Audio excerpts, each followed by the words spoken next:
Good evening, everyone. Welcome to the West Yorkshire Football Show. I'm Chris Bell. Delighted to say I'm joined by Gareth Walker and Stephen Downs. And it is, of course, January deadline day. And, well, it's fair to say that for you two, at least, it's been a day of some form of action. Whilst I, as a Lincoln fan, have been sat here twiddling my thumbs as we offload a centre half and release a youth player, and that's it.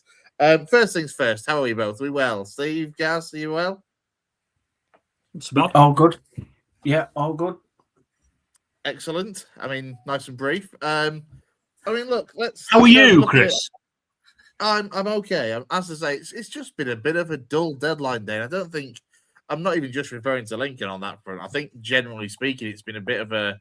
It seems to have been like 7 or 8 deals repeatedly talked about all bloody day when it comes to Sky Sports News and all that sort of thing. And I'm not too sure whether we'll get any exciting revelations over the course of the next hour or so. Obviously, it's just an hour ago, but there's always the deal sheets and those still in the pipeline, isn't there? As Huddersfield have proved in the last 15 or 20 minutes or so as well with Ryan Hardy. Rather than kind of doing it individually, we'll kind of just come to a little bit of a quick rundown of the deals for deadline day through you each and kind of talk through a couple of them, I guess, as we go. So let's start with you then, Downsy. It seems like it's been a busy day over at the Acu Stadium. Yeah, a bit different, really, Chris. We normally do absolutely nothing in January, so it's actually pleasing to get a few over the line. We've got a goalkeeper in from Newport County who I've genuinely never heard of. We've also got No, I genuinely haven't really. Honestly, sometimes I'll swear your footballing geography and knowledge just revolves in a HD postcode, and that's it. No, not at all. So we got this goalkeeper from Newport County. Nick Zanev is his name. Nick Zanev. Yeah, Zanev. Poor lad. Yeah. We've also got Bobby Wales in, striker on loan from Swansea. Don't really know much about him except for he's Scottish, which is interesting. But yeah, he's scored a couple of goals, and he seems like a bit of a big striker, which is something that I've been asking for. Then this afternoon, we got it confirmed that Herbie Kane is going out on loan to Plymouth, which I find is a bit of a weird one, I'm not going to lie. And then in the last literally 2 minutes, as my internet decided to crash before we came live on air, Ryan Hardy has signed on loan from Wrexham, which I think is a superb signing, although he is slightly injured at the moment. Apparently, it'll take a few weeks for him to get back up to full match fitness. But yeah, a great signing, that one. So that's a bit of a rundown for us. There was a rumour that Ruben Ruskin was supposedly going to be loaned out, or he wants to move back home. But obviously that deal hasn't transpired, seemingly, at this moment in time. I think clubs have got till 9 p.m. to sort any late business out that they've got the team sheets in for. Once the infamous deal sheets are in, I think it does give them a couple of hour window to kind of get everything over the line. Gaz, Bradford City, let's talk through their kind of ins and outs over the course of the day. Well, first of all, yesterday, Callum Kavanagh left, got on a permanent deal to Oldham. Callum Kavanagh, someone who came to the fore towards the end of last season, really. Still quite young, was possibly our only striker option towards the end of last season and played a lot of games and full of effort, full of running, just short of a little bit of quality at times. I think he'll do quite well at Oldham. And then today we've brought in Ethan Wheatley, the one that's been rumoured about for the entire window. Basically had it confirmed that it wasn't done because he'd been injured and now he's over the injury. So he's signed on loan from Man United till the end of the season. Had a loan spell at Walsall towards the end of last season. Didn't really pull up any trees. Then been at Northampton for the first half of this season. Only scored 3 goals, but I believe it's 3 goals from an XG of 3. So it's just the fact that Northampton don't really create too much. Yeah, and their fans speak quite highly of him as well. So it'll be interesting to see where he fits in, because apparently he can play anywhere across the front line. And obviously with us playing sort of two either side of the main man. He could play in any of those three positions. There's also rumour that Tommy Lee is going to Bristol Rovers on loan till the end of the season, although that's still, again, not been confirmed. I'm imagining there's a deal sheet in for that. And that could be partly depending on us getting another player in, because I believe we're after one as well, that there is also a deal sheet in for, but no names on that one at the moment as to who that might be. Few rumours flying around, but nothing confirmed as to who the deal sheet is that we've got in for at the moment. Yeah, I mean, the time will tell. We'll obviously keep an eye on anything that does come through.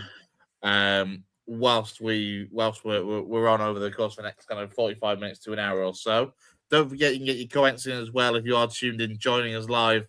Let us know your thoughts and views through either X or through the YouTube chat. James, who is a Town fan, he says it's a New Zealand international. It is in Nick Zanev. He says it's a goalkeeper, not a wicket keeper. It's important to differentiate with New Zealanders. And then Joe, he's asking you the simple question of are you happy with the signing, Steve? And he says he's a little bit surprised at Herbie Kane going out on loan to Plymouth. So let's start with that. Yes. Happy with the signing, Steve? Yeah, happy with the signings. I mean, yeah, fair play. I get, again, the keeper, he's not really going to play. I think he's just coming to be third choice. With Jacob Chapman going out on loan, I mean, it made sense from Town's point of view to send Chappers out on loan and get some real minutes under his belt. And you know, we just need that slightly extra cover just in case Nichols and Alnwick get injured. To be fair to Nick Zanev as well, like, he's a goalkeeper that has, you know, made a fair amount of appearances. Like, I remember him being Wimbledon's number one when they were kind of working their way back up through the leagues, for example. And yeah. Level. He's not like a kid. He's 29 years old, so he's an experienced goalkeeper. He's just not going to play, and I hope that he, you know, whilst he says that he's come to push Nichols and Alnwick, you know, Lee Nichols doesn't particularly get that injured, so he's not going to get much playing time. But yeah, right. I think the main ones are obviously the two lads that have come in up top. We found out obviously last week that. The weekend, that Radulovic, Big Bojan, is going to be out for 8 weeks, which is really gutting for the lad because he scored, I think it's 8 goals, and he's had a number of assists this year and played really well since. Even though, you know, the rest of the team has stuttered at times, Bojan's been one of the real shining lights. So devastated really that he's got injured. Obviously Alfie May's just disgusting red card has not been rescinded by the FA. So obviously that's a 4-game ban. So we did need some covering up top because obviously with Joe Taylor going out to Wigan. So the fact that Bobby Wales has come in, I think it's a really interesting signing. He's going to really fight for his place, obviously up top with Ian Charles, and then to get an experienced head like Hardy over the line, I mean that's just a fantastic signing. There's no real pressure on him. You know, he's coming in to really add experience to that forward line and be a bit of a bully up there, which I think in a Manning system, we spoke about it very much on the show yesterday, Town Talk, about the formation and how we all really like this new formation that Manning's playing, and it suits a big centre forward being up top. So yeah, it's going to be good. And yeah, obviously we Kane going, a slightly surprised because it means that the numbers obviously in that position are down by 1. However, I don't think he was ever going to get in front of McGuane now that McGuane's back fit. So I think it's been a great window for Town, except for Joe Taylor. That to me is the one downside. However, because of the two signings that he was pants on Saturday, Joe Taylor. He had basically one opportunity with a 1-on-1. Rico Hackett trapped back, got back at him, and he shanked his shot well wide of the near post. So you're not missing much at the moment, it seems. No, but obviously with the two signings that we've brought in, it at least does give Joe Taylor the chance to go get minutes out at Wigan, and that'll be the same for Herbie Kane. So I'm going for a surprise January transfer window when we've been quite busy. I'd say 8 out of 10. Pretty happy. Yeah, can't complain with that. I mean, yeah, we were talking briefly about Bobby Wales yesterday, and as I said to you, he's going to be a quiz question in the future because the surname is Wales. He's played for Scotland, but he was born in Dublin, of course, in the Republic of Ireland. So it's Makes total sense, doesn't it? I mean, it's baffling. How do you end up being called Bobby Wales, playing for Scotland, and yet you're born in Ireland? For one, I think yeah, he's about 5'11" as well, height wise, is Bobby Wales. So he's a reasonable size. Ryan Hardy's the bigger of the two at 6'2", but obviously, as Terry 930 points out, sounds like Hardy's come to us injured, but it wouldn't be Town without us signing an injured player. And actually, you know what? That's going to be the thing for Ryan Hardy because he has had. This isn't his first injury of the season, and I think last season he had a little bit of an in and out season at Wrexham with injuries as well. So that's going to be the thing for Ryan Hardy. Getting fit, you know you've got a good League One striker on your hands. If you haven't got him fit, I guess it's a little bit of a low risk situation. It's that it's a loan. Excuse me, he goes back in 6 months regardless. Yeah. Well, we've got obviously that's you've spot on there. But if you get it right, Chris, come May and for the playoffs, what a perfect man to have up top, in a playoff campaign or even the race for top two. I don't expect it to be there, but definitely a good man to try and battle for those in those playoffs.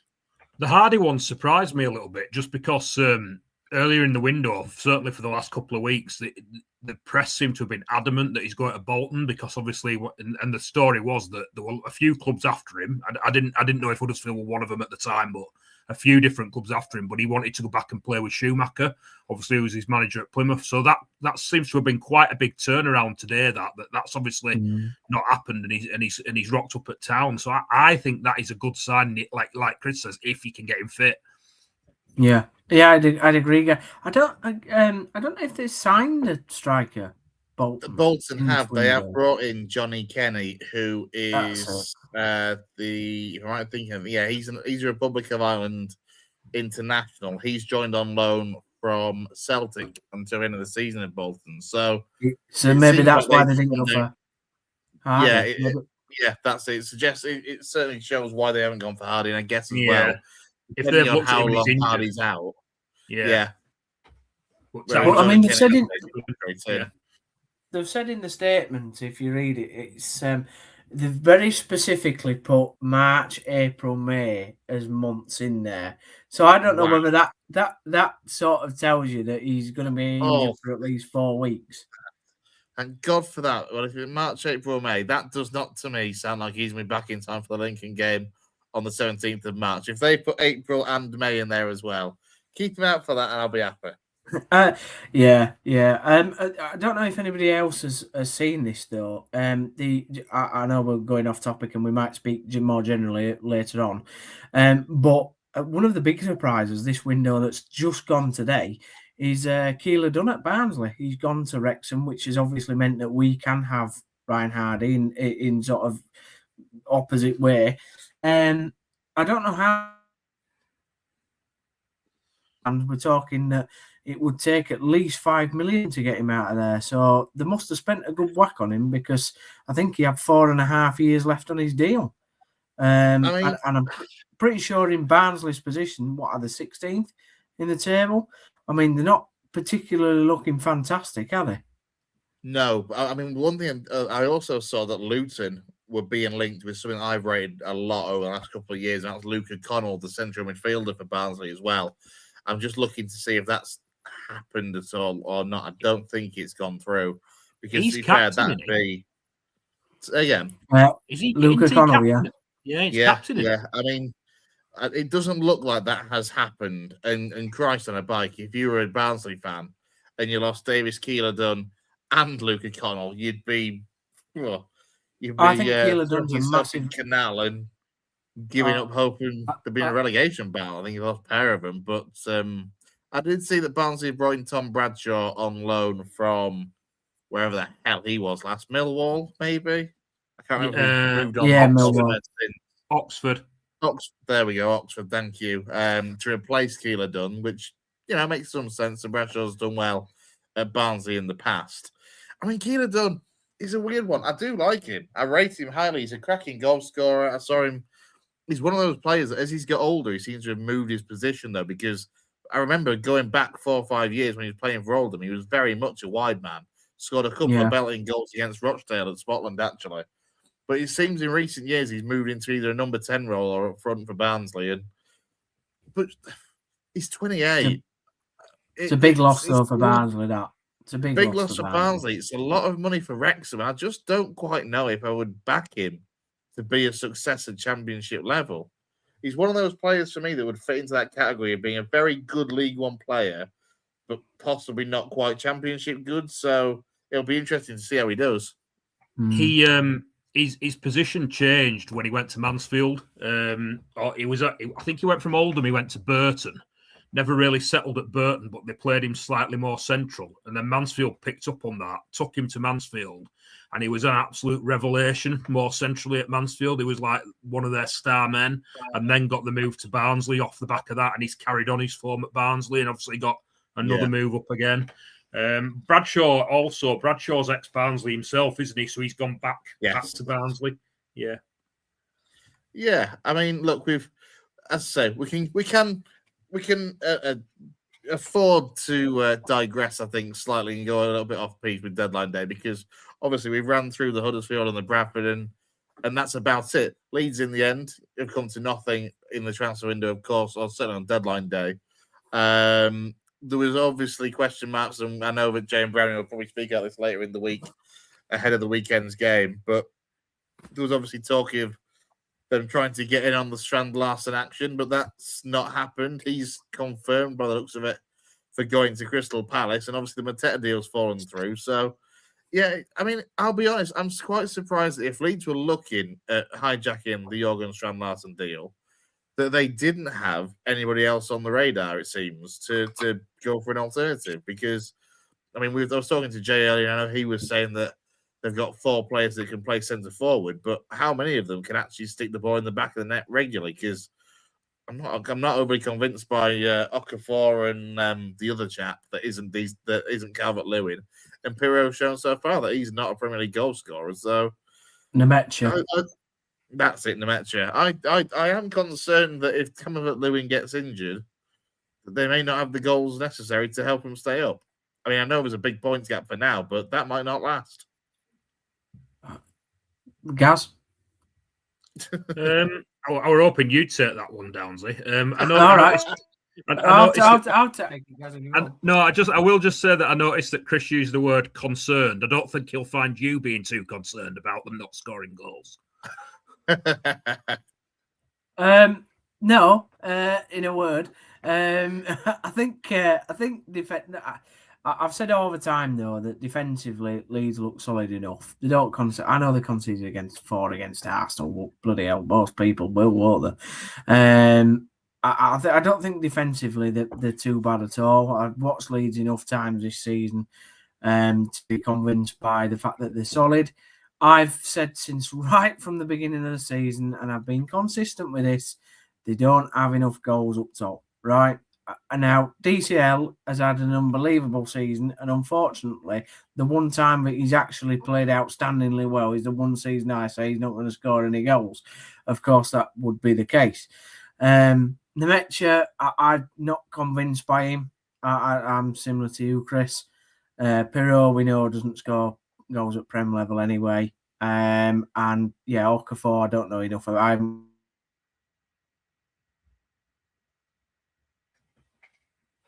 surprised I'm surprised that Leeds haven't not signed anybody. No, I'm not really, because obviously they've got to watch the PSR, haven't they? At the moment, those rules haven't changed, have they? Unless I've missed an entire day of somebody talking about it. So I think they'll be fine. They'll be fine with Leeds. I don't see Leeds going down. Yes. Yeah, I think with Strand Larsen as well, you're looking at the money in a twofold way, really, because haven't they paid like 50 million for him? Which on the flip side of that, Wolves could have had like 70 million in the summer, which seems really, really odd. Yeah, I just think that Leeds have probably looked at it and thought, "Hey, is he worth that money?" He's having a poor season. He had one good season last season in the Premier League, and then he struggled this season. But also, you wonder if he is set on going to Palace as well, because I thought that when the Mateta deal fell through, that'd be the end of the Strand Larsen one, but it's happened regardless, which makes you wonder whether he was quite set on going to Palace. Regardless of that, what I will add is Palace have spent 100 million on Dwight McNeil, Brennan Johnson, and Jurgen Strand Larsen. Now, I'm not sure how well spent that money is. I think time will remain to be seen. I'm not a huge fan of McNeil. Johnson, yeah, possibly, but he struggled at Spurs. And Strand Larsen, like I say, one good season in the Premier League. He's got a lot to prove for me. See, I actually don't think it's too I'm bad. the other way around. Well, I was going to say, I think me and Steve might be kind of similar on this. I actually don't think it's too bad a spend, honestly. I think given the service, Strand Larsen will score goals. I think he'll get better service at Palace, certainly with the likes of Johnson and McNeil, if it goes through, although it doesn't seem like it's definitely gone through yet, by the way. The Dwight McNeil. I know it came up after the deadline had passed that Everton had accepted a £20 million bid for him, so time will tell if that does get over the line or not. It's one of those. I think from Palace's perspective, I actually think it's pretty good money on all counts, because I think I like Strand Larsen. I think he's a proper man that leads the line well. I think it'll be interesting to see now, and also take a lot of the pressure off Mateta as well, and see if they can either play together, but also if they're not playing together, it's a really good alternative to have, because I don't think too much of the other lad they've got, that Uche chap. And yeah, I mean, it's one of those. Like the big question is always been with Palace this window, like who signed the players, because we know that Glasgow said that he's off at the end of the season, but obviously that recruitment team and structure that certainly top level clubs have now is different to how it works lower down the pecking order. So it'll be, yeah, I think Palace haven't had a bad window myself. I think they've done quite well out of that. I know they've lost Mark Gay, and that's the big loss. But I think going forward, like attacking wise, it's a trio of not too bad signings. So I rated Dwight McNeil. I think when he was at Burnley was excellent, and a really good prospect. I think he's just suffered like so many players have over the last 4 or 5 years with joining Everton when Everton have been a really mediocre place at best. And they've somehow managed to take players that have come of having really good seasons elsewhere, and somehow they managed to look bang average at Everton. It's like the shine just gets taken off as soon as you walk through the doors at Goodison Park. So I think, and I think from McNeil, it might be one of those that look, fresh start, new surroundings, see how he does. I really liked Strand Larsen last season. I've just watched quite a lot of him this season. Obviously, that you don't know how that failed move in the summer affected him, but I know, and I know Wolves have been crap, but he has looked. I mean, I watched him a couple of times, and he touches all over the place. Yeah, but I didn't really like him last season. You can regather things like that. What do you think, Steve?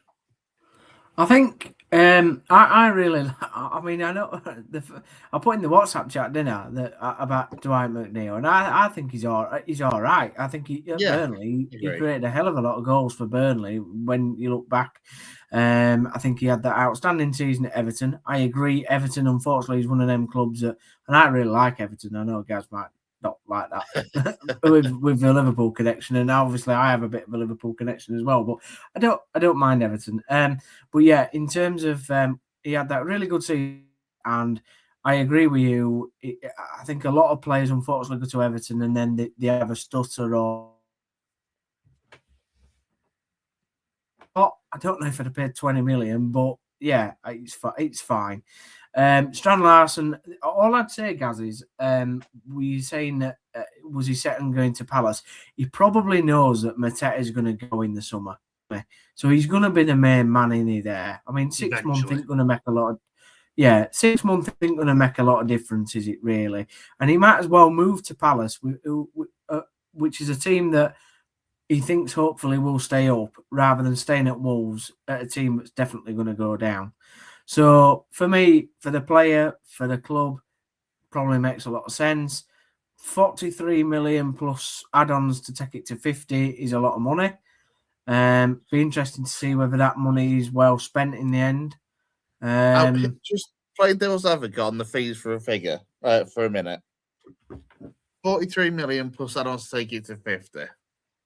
That's what they said on Sky. Is it a lot of money? Because let's be honest, and I know that sounds mental, but let's be honest. In the Premier League now, you can see an average striker going for 40 mil now because that's just the ridiculous stratosphere of Premier League finances, like that you can end up paying 40 million for what could be an average player, or it could turn out to be a worldie. So it's a bit of a I'm like, you know what? It's about the norm nowadays. It depends what Strong Larson you get, doesn't it? If you get the Strong Larson from last season, then it's a good deal. If you get the Strong Larson of the last 6 months, then it's not a good deal. But I agree with what you say. 40, 50 million for a Premier League striker is pretty standard, isn't it? It's Palace's record buy, by the way, ever. It's their highest ever transfer fee that they've paid for a player. So it does actually tell you where Palace have been sort of in the transfer market as a club. The one that I think is a terrible buy is Brendan Johnson, and that's not just because he's ex-Forest. I think I just don't rate the lad. I don't leave think him alone. I don't. Why? Did he play for Lincoln at some point? We had him and Morgan Rogers in the same season, the season that we made the playoff final. We had Brennan Johnson on loan from Forest, and we had Morgan Rogers on loan from Manchester City, and they were both made beautifully by that Michael Appleton Lincoln side. So he was an absolute world beater. I know that was a low spelling League One, but he's got some talent. The only thing he lacks, and actually, you know what, I kind of feel the same about McNeil as I do about Johnson in this respect, is I think they're both really good technical wide players, but neither of them have huge amounts of pace, and that seems to be a trait nowadays. The wide players in particular lack nowadays because everyone wants an inside forward. Everyone wants a player that's going to be out there and then cut inside, and that the pace isn't as important as it used to be. But I think it'll work out okay. I mean, it's one of those.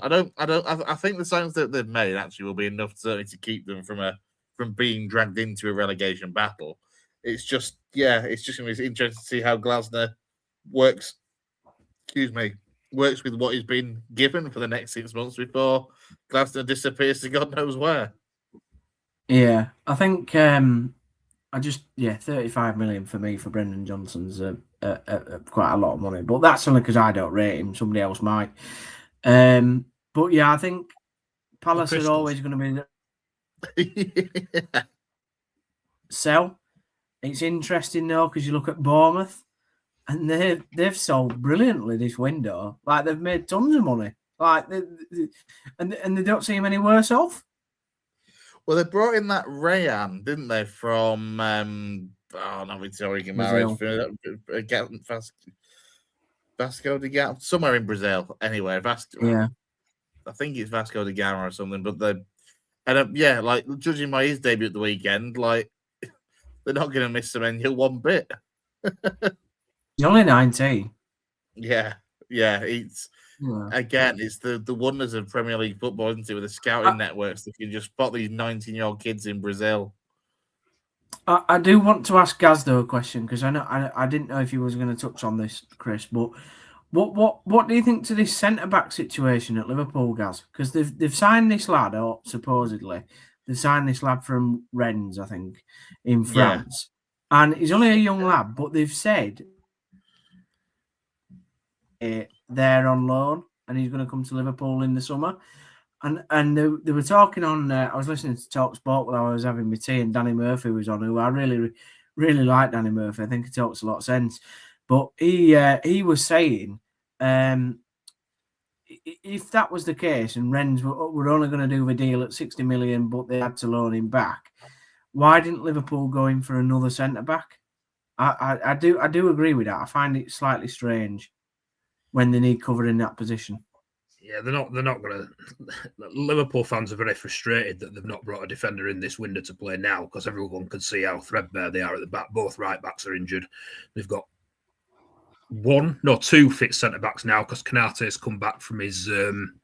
Obviously, his father passed away and he was missing for a while. They only literally had Van Dijk as the only fit centre back at one point, and now Konate's come back. So they've got two centre backs, no right backs, and two left backs at the moment. So they are frustrated, but it's just the way they work in it. They'll have the targets on, and they won't deviate from those targets, regardless of how bad it gets. Injury wise, they were the same under Klopp. In fact, they've probably been a little bit more willing to go and spend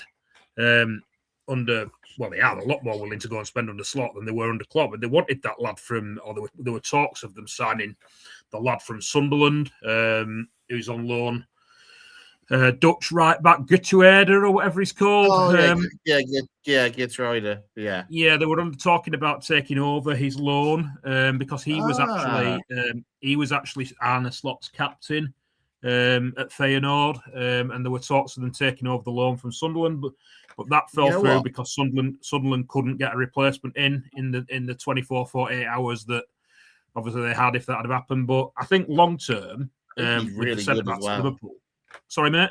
I think he's really good as well as Geertruida. I've been really impressed with him since he's come to the Prem. I liked him too when he was at Feyenoord as well, but I think he's a really good player. The Sunderland fans really, really speak highly of him. He can play right back, centre back, or defensive midfield, so he adds a bit of versatility, which is what Liverpool need. He's a big lad, physicality, which is something Liverpool lack at the moment as well. But long term, obviously, I think next season it's going to be obviously, hopefully, Leone will be fit again, so they'll have Leone, Xhaka, and then they'll have Van Dijk. And the big one is Konate. Will he still be there because his contract's still up in the summer? He's still not signed. The story seems to be that if he goes, they'll move for Schlotterbeck, who's obviously the centre half at Dortmund. He's got 18 months left on his contract now. So come the summer, he'll have a year left, which means that Liverpool might look at that and think they can get him at a reasonable price if Konate was to go. So that seems to be the story, that they'll be the four next year. It'll be Van Dijk, Xhaka, Leone, and then either Konate or Schlotterbeck. I think that'd be a really good way to go as well. Schlotterbeck is excellent centre half, really good. I just want to bring this back slightly towards our region, just because I've just spotted that we mentioned it earlier as well with Tommy Lee. Yeah, moved to Bristol Rovers at quarter past 8. That was confirmed as having happened. And I know Tommy Lee. Well, how can we put this mildly? Probably won't be the most missed amongst Bradford City fans. Really, really strange footballer, Tommy Lee. Obviously at Accrington a few years ago, built his reputation up. Came from Accrington. One of those that Aki picked up from non-league, playing somewhere down south in non-league, and Aki picked him up. And he became a bit of a gem at Aki. Started out as a midfielder, and they actually ended up playing him as a false nine, and he won Player of the Year. I think that might have been when they were in League One, the year they got relegated back to League Two. And he's never really kicked on after that. My mate, who's a Stanley fan, says that after that season, he just regressed a lot. After that year where he got Player of the Year, he was just sort of never the same again, never hit that form. Seems to have lived off that a little bit, really. Obviously went to MK Dons. Didn't settle at MK Dons. There was the incident at MK Dons where he obviously, the fans took against him because he moved that shirt off the bench that was there to, what is it? The lad who died, is it Baldock? They had a shirt on the bench for Baldock, and Tommy Lee either sat down on the bench and moved the shirt, and it didn't go down very well. He didn't realise what he was doing at the time, to be fair to him. He only came out after and he thoroughly apologised. But there was that there, and then he's come up to Bradford, and at City, it's like we're never really been sure what position he is. He's played as the main focal point up front. He's played as either side off the front man, and then he's played a little bit this season. He's been central. He's played centre mid with Max Power, and he's never really convinced in any of the positions. To be honest, there's clearly talent there because, like I say, he's been a goal-scoring midfielder in the past. He's won Player of the Year at League One level at Stanley, but he's just never really convinced since that one season. Steve Evans, I've noticed, has spoken about I just had a quick look because I've noticed the deal had gone through. Steve Evans has said that they have a set position in mind where they want him to play, and he's spoken to Tommy about that. Hopefully, it does him the world of good, and he finds that position and settles and does really well. I know Steve Evans has also said that he's a player he's trapped for a while and he's tried to sign before. So maybe playing for a manager like that will do him the world of good. It's only a loan deal. He's got at least, I can't remember if it's 1 year or 2 years left after this at City. So if he does well and comes back, fair play. If not, he'll probably be moved on permanently in the summer. But he's meant to be a really good lad. Just never really settled at MK Dons or at City and never found a proper position for himself in either side. Do you think somebody like Alexander, when he doesn't sort of not rate a player, but when he doesn't have that bond with the player, do you think that they get frozen out quite quickly? Do you think that's what's happened to Tommy Lee?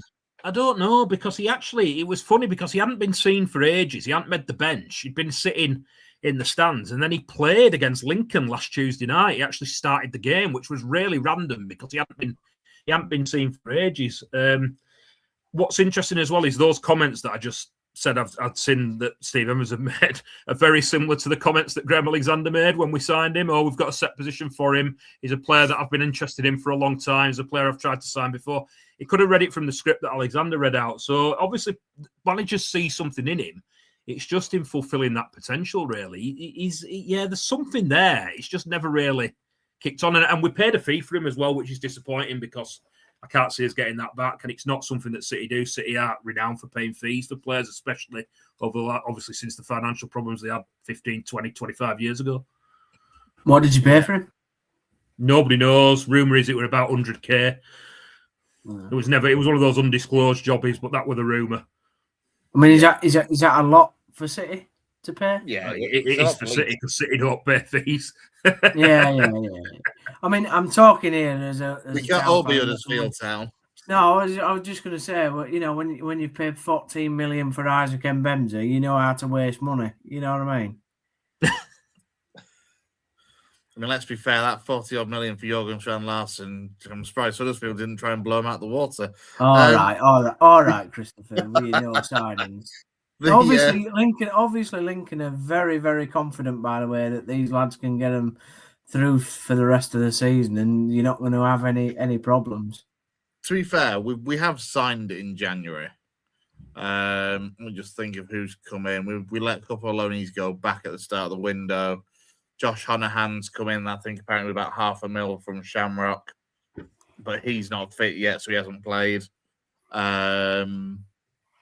Those brought in Delgi Elaroué from Bromley. I think he's a very good one, especially and to be fair, his arrival earlier in the window has meant that Lewis Montsma now is today gone from Lincoln up to Dundee after 5.5 years with the club. Probably Lewis Montsma is his first 18 months, to be fair, was absolutely superb. He was such a good signing. So he came in from the Dutch second tier. I can't remember exactly which club.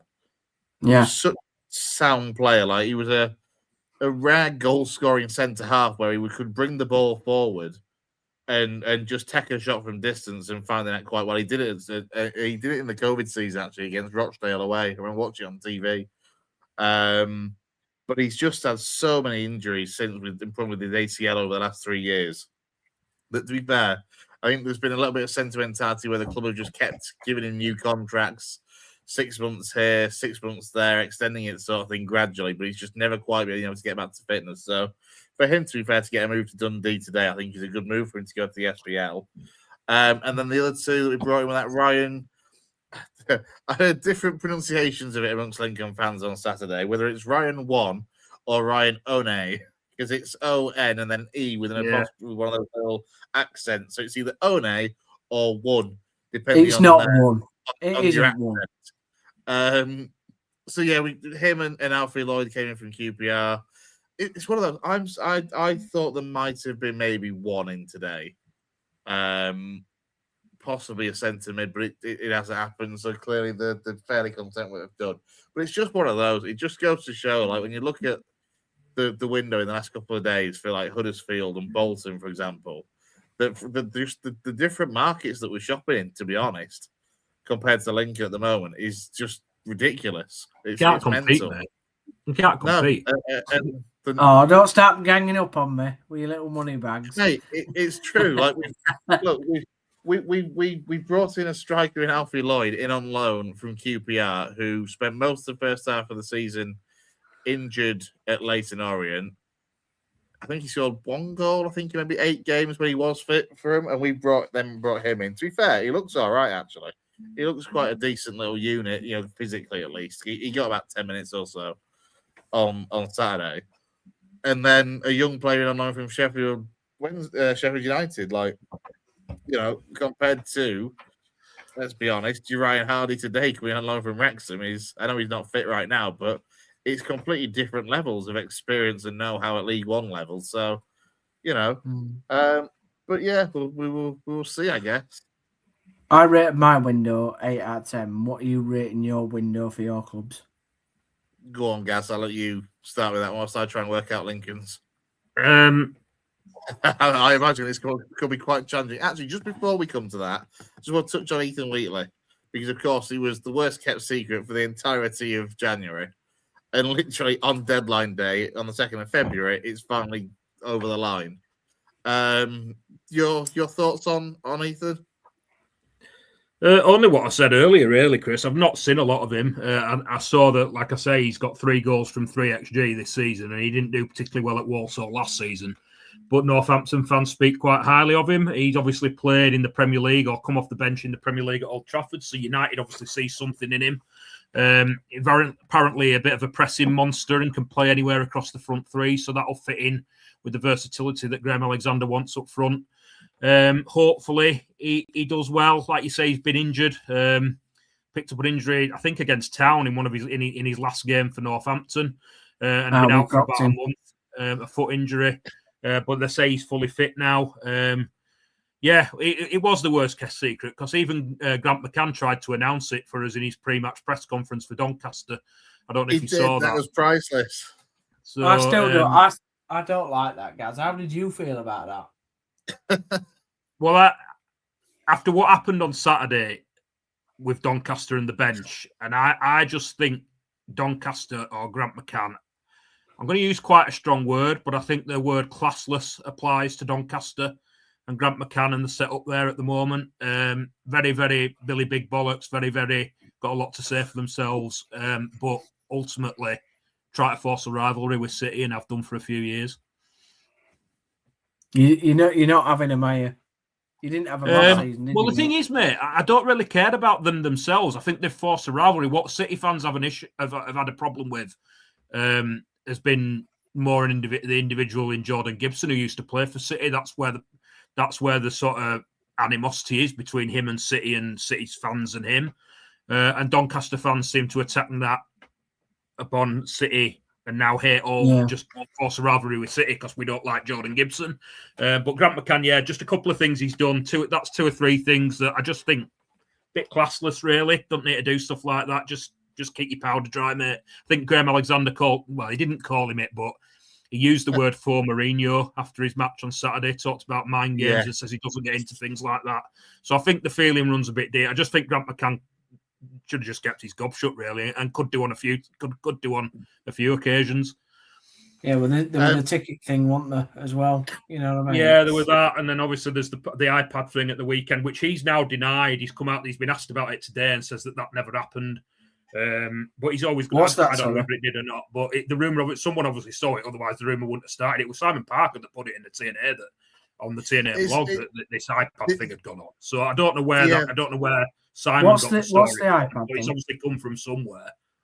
So the iPad thing, Steve, is that basically the goal that was ruled out for handball by Caden Jackson that he scored was initially given by the linesman and the referee. And then for some reason, the 4th official, after 45 seconds, a minute or so, is kind of changed, has had a word with the referee to kind of change the mind. And what's been alleged is that basically somebody on a Doncaster bench has seen it on an iPad, shown the 4th official the iPad, and saying, look, there's a handball. And that's then what's led to the decision being overturned to not give the goal. The only thing with this is, and I've seen people on social media kind of basically saying, well, has anybody actually seen it in terms of there's so many images of the bench at the time and all from photographers and stuff, but there doesn't seem to be any actual definitive proof one way or the other that it did actually happen. Is the only thing at the moment. That's what I was trying to get at there, Chris. The first time I saw it, I think Simon Parker put it on the blog, on the match blog on Saturday, because we were all wondering what was going on. And I actually, while the game was paused, I went on the match blog and looked, and he put it on there. But I don't know where he's got the story from. But then it's obviously run. And now Grant McCann's been asked about it today and said that it never happened, that they didn't do that. So I don't know. I don't know. But he's always going to deny it anyway, whether he did or not. He's not going to admit it. Yeah, 100%. It opens a hell of a can of worms if he admits to doing something like that. So whether he did or not, I don't know. I don't know. And I don't know where the story came initially from. Yeah, I'm just trying to picture myself in that press box at my parade and kind of think to myself, and like, how easy is it to see down to the dugout, for example? Obviously, we have a dugout outside, you can't see into it, but if he's come out of the dugout, then you probably stand a chance. So if he's come out with an iPad, then maybe that's what Simon's seen. But it's yeah. Well, I don't know if it's Simon that's seen it. That's what I'm saying. I don't know if he's the one who saw it. Someone's told him. He put it on the match blog, but I presume if he might not have seen it, someone's maybe told him that that's what's happened. Then it's gone on the match blog, and the story's just run. I love stuff like this in the EFL. Like, it's not good for you guys, but it's just little stuff like this just remains in fans' memories for like 20 years. You know what I mean? This could never happen in the Prem, could it either? Because there's too many cameras about for every angle possible. But it's like an example. I'll give you an example. It's not to do with an iPad, but our ball boy, we once played Millwall in a game, and Millwall had a player that loved to dry the ball on towels. So our ball boy went round and nicked all the towels off the side of the pitch, and he's like running down the touchline. So this and there's all us singing because the Millwall player came up and he was looking for the towel at the back of the Orange, and we're just singing, "Where's your towel gone? Where's your towel gone?" And he's getting proper peed off, and he starts having a go at us in the stands. And we won that game and stuff like that. And that's about 4 years ago, but I still remember it. Well, the thing is with that, though, the towel thing, like, that's meant to be agreed before the game. That's meant to be agreed before the game. Both sides are meant to agree whether a towel can be used for a throw-in, to dry the ball for throw-ins or not. But it's just it was just hilarious. Agreed on it, whether it can or can't happen. There shouldn't be any debate as to whether you can do it or not, because they're both meant to decide whether it happens or not. I did not know that there had to be an agreement on that at all. I genuinely just thought it was each club for themselves, whether they do or don't sort of thing. I had no idea that there was supposed to be an agreement in place for two clubs, because I've seen for years, especially with Lincoln over the years in the National League, and when we had used long throws religiously. Yeah, you just see this kind of thing all the time in the lower leagues. Another move that's just come through, Chris. Our former captain Richie Smallwood has left Tranmere and gone to Bristol Rovers till the end of the season. It's been a busy day for Steve Evans, which is no surprise because the man loves a transfer. Oh, he loves a deal, doesn't he? The EFL's version of Harry Redknapp. Yeah, absolutely. Just as you say, that's gone through. Just to kind of finish, because I forgot to let you come back to Steve's original question then of where would you mark the Bradford transfer window? I feel like if we'd have asked you this a week ago, it would have been, well, not on the scale of 0 to 10. But now, any better? Middling, 5 or 6, I suppose. I think we've just replaced what's gone, really. Whether they're upgrades or not will remain to be seen. But we have at least now appear to have replaced everybody that's left, apart from maybe a centre half. But that we look possibly a central midfielder and a centre half light to me, at least. We had 3 central midfielders before today because Patterson had gone and not really been replaced. We had Tommy Lee, Jensen Metcalf and Max Power, and now Tommy Lee's gone. So this signing that the deal sheet's in for could be a central midfielder. It could be a centre-half because we play 3 centre-halves. We've got 5 on the books at the moment, or 5 out-and-out centre-halves on the books. Maybe we need another one there. But there is versatility in the squad. Ibu Toure can cover centre-half as well as left wing-back. Joe White, who's coming on loan from Newcastle, and Louis Sibley, who, although they've played to either side of the front men when they've played this season, both can play central midfield. So I think, maybe 5 or 6. I think that what they have done well, what I will point out, and is a positive, is that they've got rid of players who probably would have been moved on in the summer anyway. I was looking at the squad. Just let me bring it up on my phone. I was looking at the squad earlier on today, and most of the players, not all of them, but I would say just about everyone who's under contract past the summer, so after summer 26, will be in the manager's plans. There's nobody there that you'd say we need to try and move them on in the summer, apart from possibly Tommy Lee, but he's gone out on loan today, so that could lead to a permanent move. So it's good to be in that position where we're not going to be stuck with players in the summer who we're going to be trying to move on, because that's where we've been for the last few years.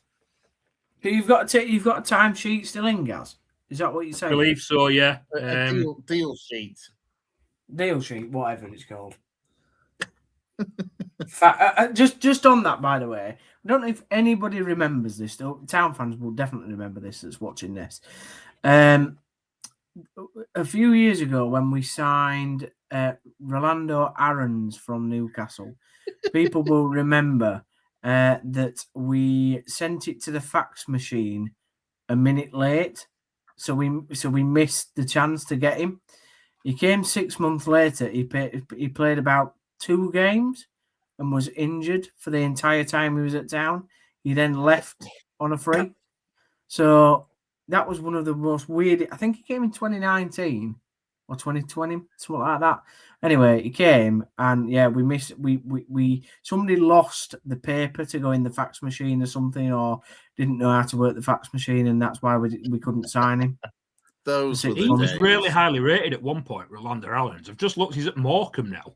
I was just about to say he played against Rochdale on Boxing Day for Morecambe. When did we sign him, Gaz? Have you got his wiki up there? When did you sign him? 2021, mate. 2021, yeah. So it was it a Cowley signing? Might have been a Cowley signing. I can't remember. But when did he leave? 2023. Yeah, so he was here 2 years, and he was. How many games did he play? About 8, 10? 11 league games, it says. 11.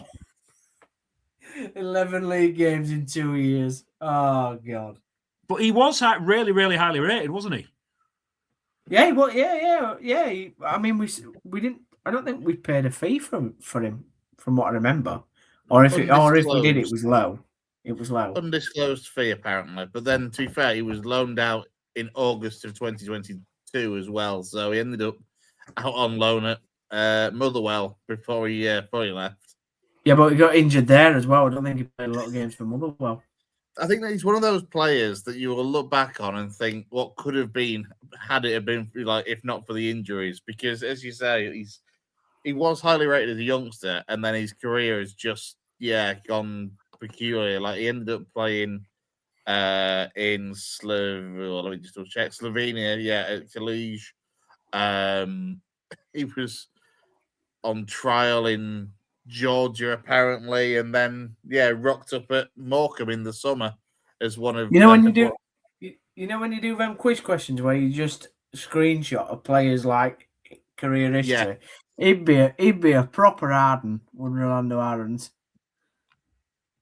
The thing is, it's one of those players highly rated at Newcastle, but he still ended up actually making 22 appearances for Newcastle and then being loaned out to 5 different clubs before he joined Town. So interesting career, it's fair to say. That kind of. Well, I mean, let's just have a quick look ahead, I guess, to the weekend, really. Now that obviously all the transfer speculation can be put to bed. Downsy, obviously, last weekend, a win away at Peterborough. 3 wins on the bounce for Ryan Mane. Going into next weekend. Yep, playing Blackpool.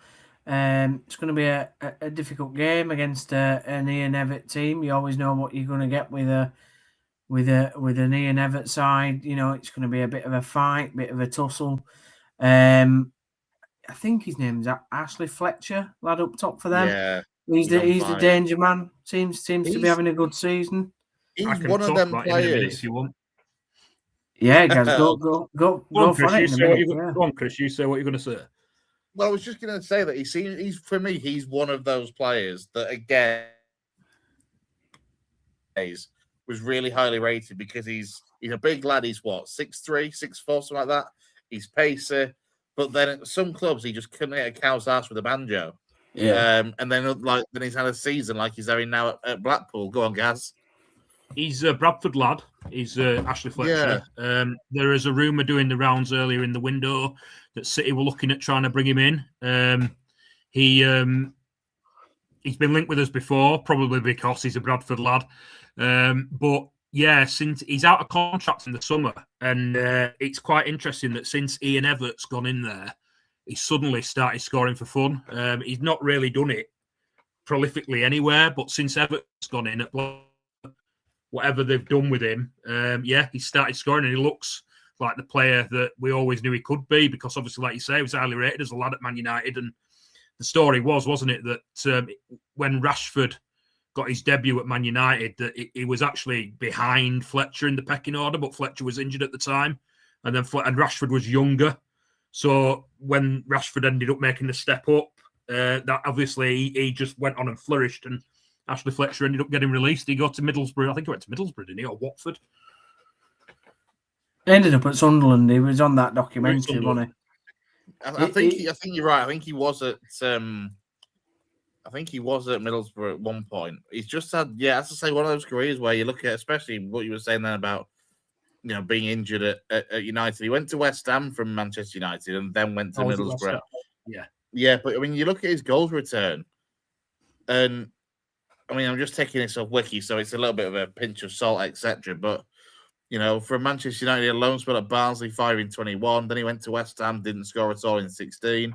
At Middlesbrough, he scored 19 in 92 games over 4 years. Then he had a loan spell at Sunderland, 2 in 16. Then he ended up at Watford with loan spells at New York Red Bulls, Sheffield Wednesday, and Wigan Athletic. And combined there, he played 56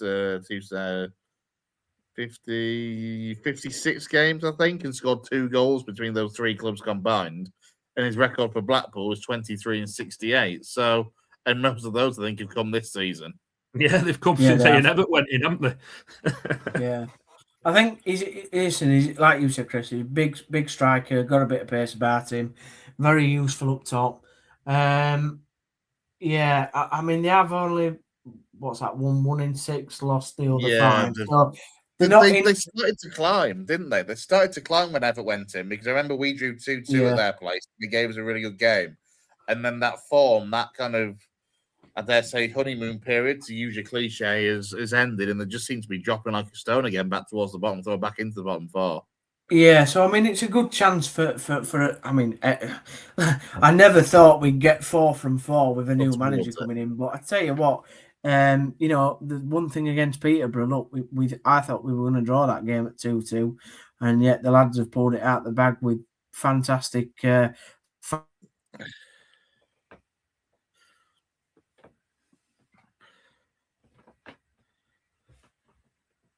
Against Blackpool, that'd be brilliant. It's going to be a tough test, though. So, yeah. I imagine, Gaz, you were the same as me when you looked at the scores and saw that Huddersfield had bloody won that late on after being pegged back to 2 apiece. Yeah, I was watching this because obviously City were the early kickoff. So I got home. By the time I got home back here, it was like half time in the 3 o'clocks. And I obviously monitored them through the second half. And I saw Town, think you were 2-0 up, weren't you, Downsy? 2-0 up at Peterborough. And they got it back to 2-2. Yeah. And I thought when it went back to 2-2, it's like anything. If anyone's going to go on and win that game, it's probably going to be Peterborough. So when you scored, but around the time you scored, Stockport scored their winner as well, because I can't remember who they were playing, but they'd been pegged back to 1 apiece and looked like they were going to draw. Plymouth was it, yeah. I think there was infuriating sat in that way and at Wigan watching you. I think there was some key results at the weekend, because obviously City won. They got back on track, against Doncaster. You guys won, I think, at with Lincoln. So it was a good week really for the top 6. I do think there's a bit of a gap opening up now. You can see that. So it's going to be a right rumble, isn't it, till the end of the season? But listen, Manning's just got this week. This is the first week since he's only been in the building a week. He's got a full week now, so it's going to be really interesting to see what he does with the players. We all said yesterday on the show, he doesn't need to overcomplicate it. Just keep doing what they're doing. I think the reason why we conceded them 2 late goals against Peterborough was for the sheer fact that we have played the previous 2 games of a combined 90 minutes with 10 men. So the lads were going to be shattered, weren't they? You know, and we played two good teams before that in Bradford and Luton. Let's not, forget that. So yeah, listen, I think I went for what did I go for yesterday? I think 2-0 win. I went for Town yesterday. Just looking at the comments as well. I'm curious. I don't know if Edward's a Lincoln fan or whether he's saying that to me and he's a Cardiff fan or something. I don't know. I'm not quite sure. And John, who's joined us with a few comments, makes the point Barnsley start their games in hand tomorrow night against Northampton Town at home, which means in theory, if they were to win them all, they would be on the same points as Town. But I'll be honest, I can't see Barnsley getting anywhere near the playoffs now. At one point, I thought they may well, when they had 3 games in hand and they were sitting 9th, I thought, you know what, there's a chance that they will make the playoff places. But now, and having lost Davis Keir done, I think Barnsley are well out of it myself. Don't know what you two think of that for the Tykes. Yeah, absolutely. Yeah. Sorry. Go on, Gaz. We've choked Steve, apparently. We've brought him to... No, I agree, really. They actually played some really good stuff when they came to us earlier in the season. But I think, like you said, losing Kayla Dunn's massive. Tom Bradshaw's not really a direct replacement, is it? They're totally different types of players. So it'll be interesting to see how that works out. Yeah, absolutely. Quick question as well for you, Steve, that's just come in. The signings today in particular, I'm guessing that he's referring to here, is do we think that these signings are Manning signings rather than obviously the kind of recruitment team that you might have looked at before? A bit of both, but Manning has said quite voraciously in the last week, post-match, particularly after the last game with Bojan's injury, so post-Luton, pre-Peterborough and post-Peterborough, he said he wants a different type of centre-forward, a different model than Alfie May and Dion Charles. So it's quite clear that's what we've gone out and signed. So I think Ryan Hardy's definitely a man that, whether we've been scouting him for a while or whatever, I think that's a man that Manning said, yeah, I want him in the building. And Bobby Wales, we've been linked with him all window, so that wasn't really...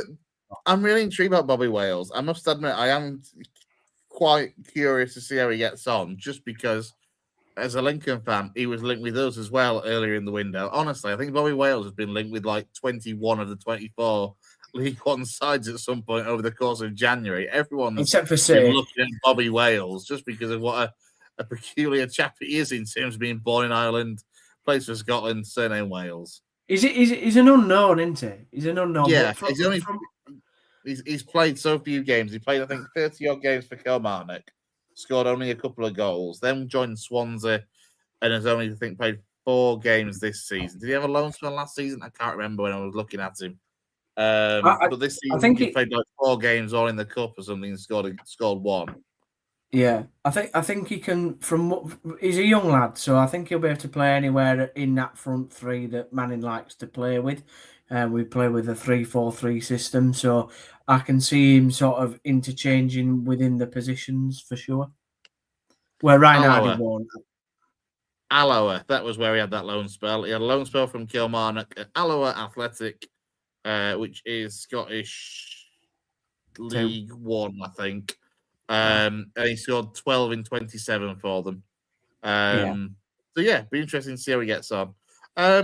Gaz, going to finish on you in terms of looking ahead to the weekend. Another 12:30 kickoff, which I'm sure you're delighted about. Actually, I'll say that it's a 12:31 kickoff, isn't it? All the games kick off 1 minute later as part of the British Heart Foundation's Every Minute Matters campaign. Chris, I can't believe Gaz hasn't written a letter to the EFL about these 12:30 kickoffs. Gaz, get your email out, get your letter out, type a letter up, send it in. It's just say that you're disgusted. Fax. Your fax machine. Money talks. Money talks. The clubs have taken the TV deal, and we've all got to lump it. It could be worse. Like I say, it's not one of them where you I've not had to go to one of those games where you've got no chance of getting home if you're on public transport, which some fans just get totally screwed over, don't they? We've got Luton away. I would never have it's not like the Huddersfield game where I might have gone to it if it had been a later kickoff. The Luton game I would never have gone. Been to Luton before, would never be going down there again. I think it's a tough game. I like in and around the playoffs, aren't they? If they win, they pull themselves right back into the mix, I suppose. If we win, we stretch that gap a little bit further. Jack Wilshere probably under pressure there because they've not had the massive uplift that they hoped he'd have when he first went in. Interesting game. Interested to see how it went on. It was just important for us to bounce back on Saturday because obviously we'd had 3 back-to-back defeats. It was really important for us to get 3 points like we did on Saturday. It was a tough game, to be honest. It was quite an end-to-end game. There were chances at both ends. I think if anyone did deserve to win it, it was us. And fortunately, we did that. It was a great finish from Tyreek Wright. I don't know if you lads saw it. It was a hell of a volley. Yes. Stunning. Absolutely stunning finish.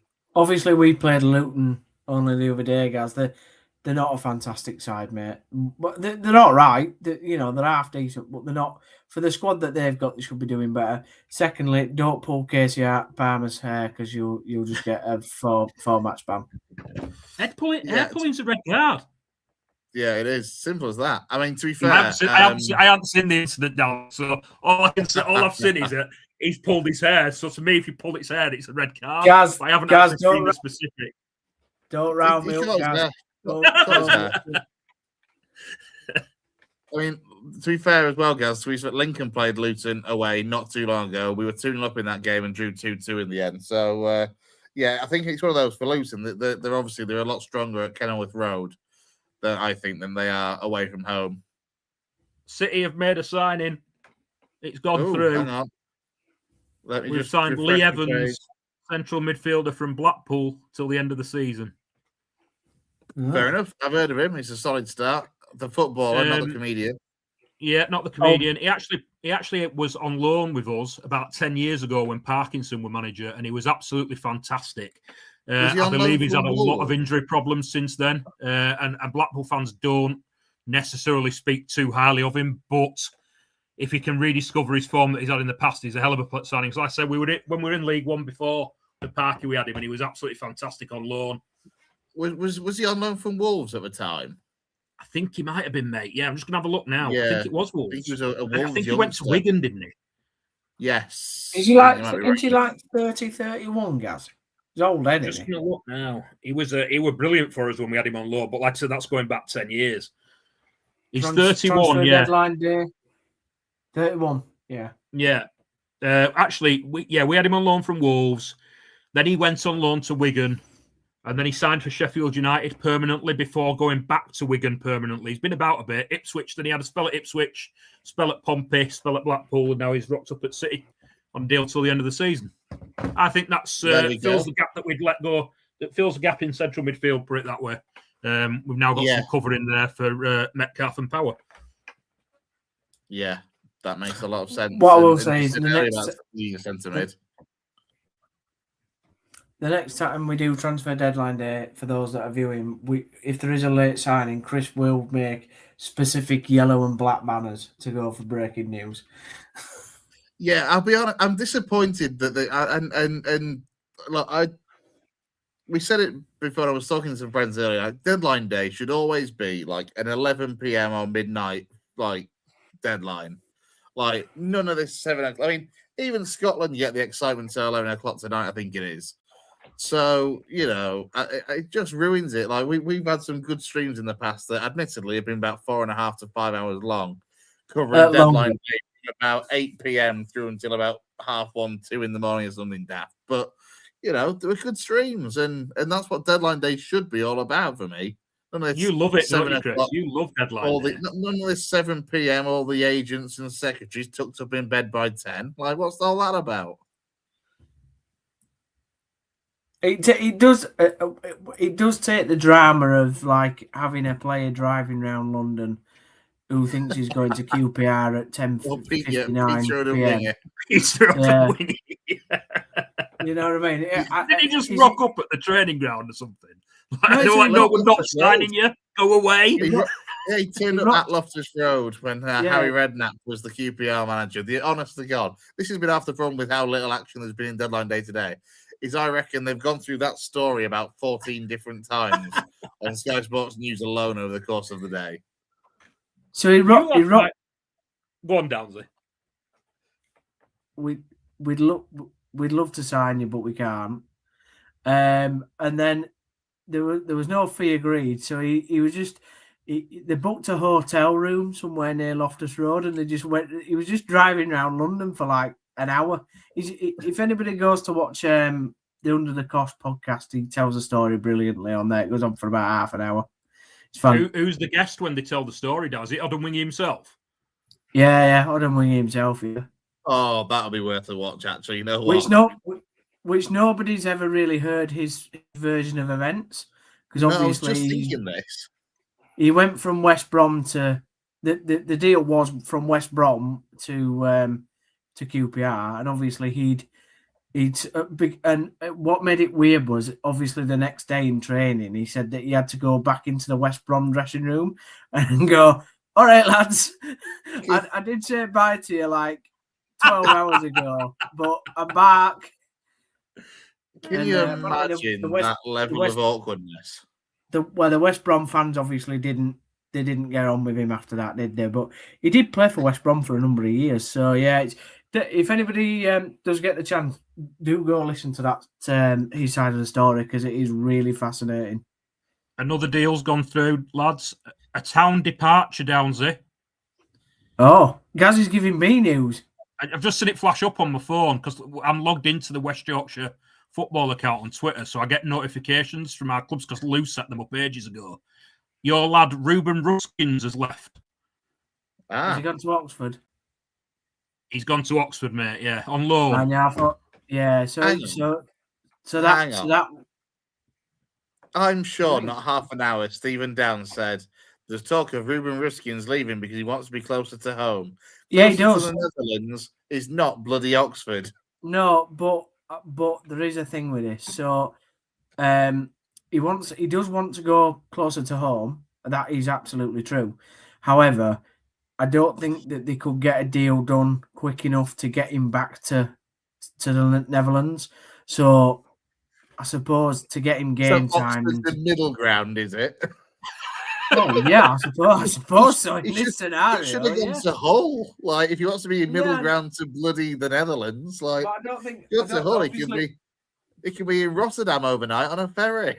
Obviously, Hull weren't interested, were they? I just think. I mean, I don't even know if he's going to play at Oxford. It's just a bit of a mad move.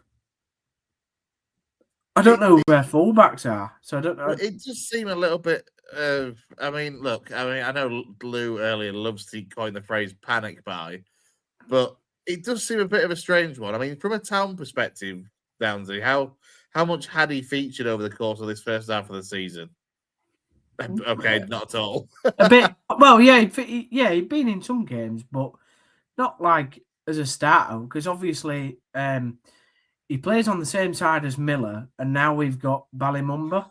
So, you know, Miller obviously played and then he got injured, so Ruskin came back.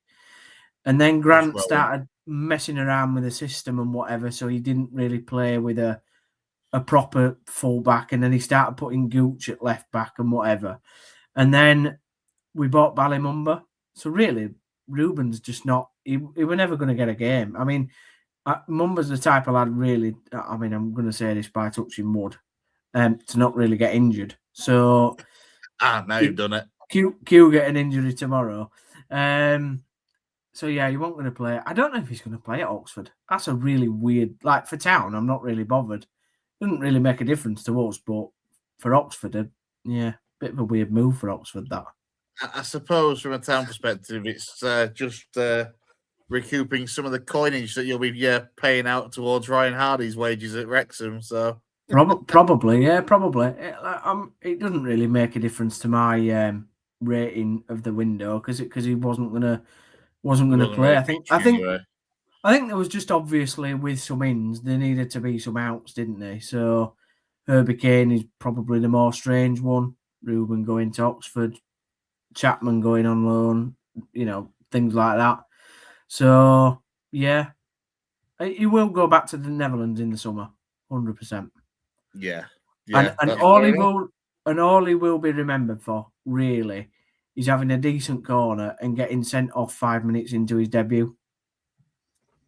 That might sound harsh, but it's quite true. Well, there we He go. seems a nice lad as well, Like, whenever he's done the media stuff, he seems like a decent lad. So it's a shame, really, but... It's just one of those things that sometimes things just don't quite work out, especially when you end up moving for another country. We'll round it up there then. Of course, at the weekend, as we touched on, Bradford away at Luton Town, Huddersfield are at home to Blackpool, and Lincoln.